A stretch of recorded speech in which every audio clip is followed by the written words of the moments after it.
My name is Colin Campbell. I'm the Deputy Principal at the International School of Dusseldorf. We're a school of about just over 1,000 students. We're a continuum school. We do PYP, MYP and DP. Our students come from many different nationalities, the largest groupings being German, American, British, Dutch, Scandinavian and Japanese.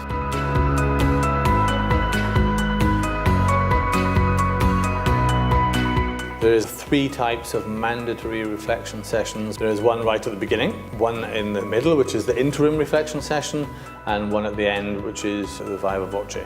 In the initial session, the student will be coming with their thoughts and their ideas, and the supervisor will be using those as the basis of the discussion, will guide the student towards coming up with a sort of firm research question.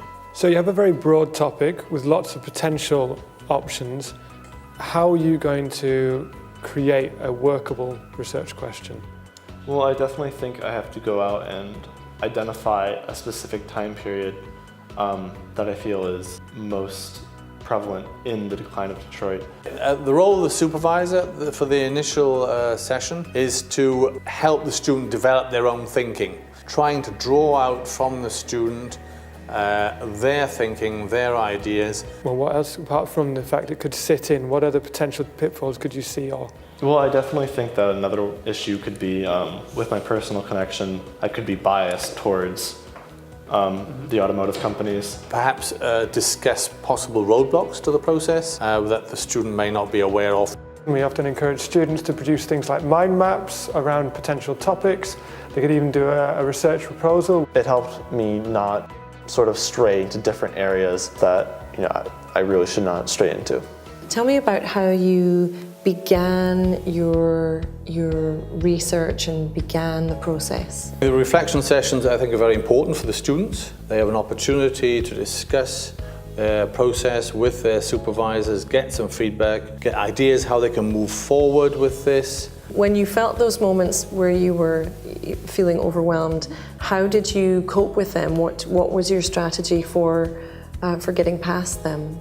Are there any new questions that you hadn't anticipated when you set out to do this research? Is there anything new emerging from what you've seen so far? Well, this is it's important that the supervisors guide them, because the students are in the middle of actually very new and very complex and very large process, and they need support to take them to places so they can reach their potential. Reflection is not just about looking back, it's also about thinking about the future.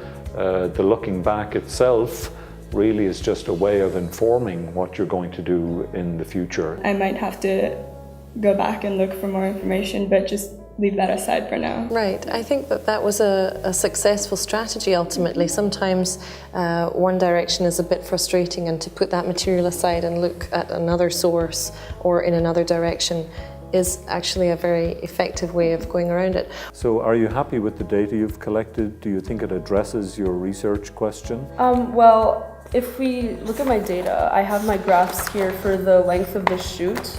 I was able to see my process and see my data that I collected a lot more critically. How has your understanding about that topic, about the portrayal of womanhood, how has it developed? I learned that there was a lot more change in womanhood between early 1900s and now. I was able to notice what my next step was and look back at what I've done, and it kind of also gave me confidence because I've seen that I've come so far.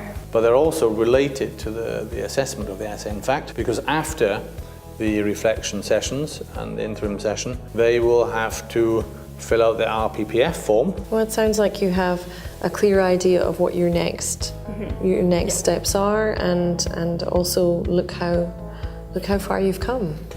Well, a check-in session is not formal. It tends to be of a shorter duration, and it is focused on particular issues which are generally raised by the students themselves. I bring in other theories from different psychologists. Is that if they're relevant enough to my research question, is it okay to include that, or is that going off topic a bit? No, that works very, very well, especially if you're trying to talk about this balance. You've asked before about how do you consider, for example, to what extent, how do you make sure you're doing that? And that's exactly what you're doing. You're looking at evidence from different areas. Check-in sessions are totally unrelated to the final assessment of the essay. Often the students have questions which can be answered quite specifically by the supervisor or guided quite specifically by the supervisor. I know that other subjects they have a lot of sources to back it up, but I pretty much only have texts I'm analysing.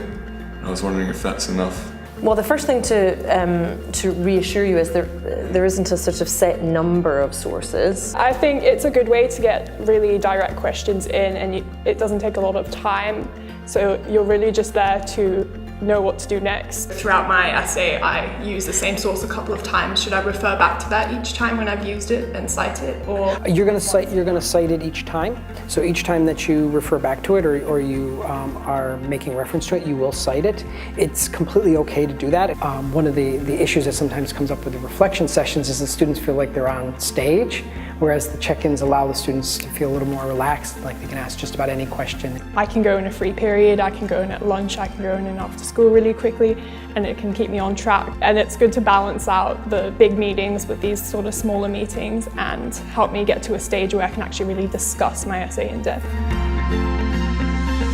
I think the main element here is reflection, the power of reflection to aid a learning process. If students learn how to reflect effectively for themselves, if they're guided in this process, this is a major skill for them to take with them in the next phase of their life, at university, in the workplace.